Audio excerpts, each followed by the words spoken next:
The easiest way to answer that question is actually to do the opposite. Rather than add a dimension in, let's take a dimension out. Try to picture what it would be like to live on the surface of a sheet of paper. You can no longer jump up or down off the paper, because up and down don't exist to you anymore. You can't look up off the paper either. All you can do is look forward across the paper. When you do look in front of you, you'll see a horizontal line, and in that line you'll see the edges of other 3D figures. Imagine a circle in a box. Clearly, to us, as three-dimensional beings, we can see the circle in the box, but to a two-dimensional being, the sides of the box would prevent anyone from seeing inside. Also consider that whenever something casts a shadow onto, say, a wall, the shadow forms a line on the wall. Of course, to you, all the walls would be lines anyways, so you wouldn't really notice. Let's bring that same situation into 3 dimensions. As you look around, all you can see are two-dimensional objects, just like how even the box in 2 dimensions looked like nothing more than a line. Since you can only view it from one side at a time, the front of the box in 3 dimensions only looks like a square. Also, suppose the ball is still in the box. Now it's a sphere inside a cubic box. We still can't see it now because all of the sides are still covered. The shadow the box casts on the wall looks different. Instead of just being a line like before, now it's a flat 2D shape.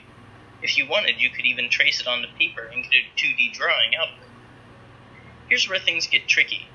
Let's try to add a new dimension that we haven't ever seen before.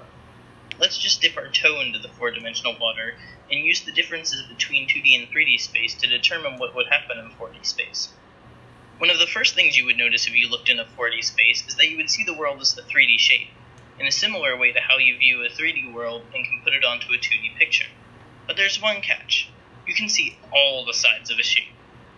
Remember how if you were to put a circle in a 2D box, you could still see it looking down from above in 3D?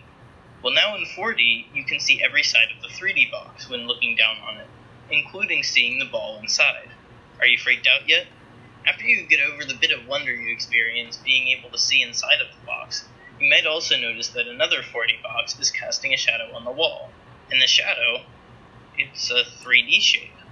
Yes, just like how 2D space has linear shadows, 3D space has 2D shadows, here in 4D space we have 3-dimensional shadows.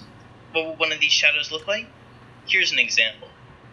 This is called a Tesseract, which is the shadow you would get from casting light through a 4D cube.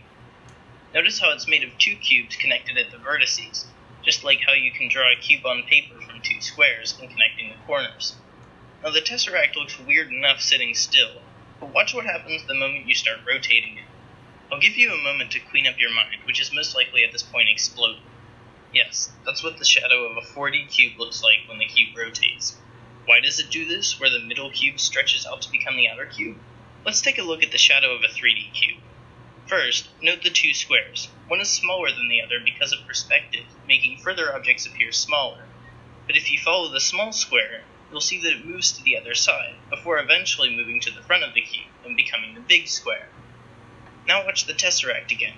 The little cube, because of 4D perspective, when rotated to be closer, becomes bigger, while the big cube rotates to be smaller.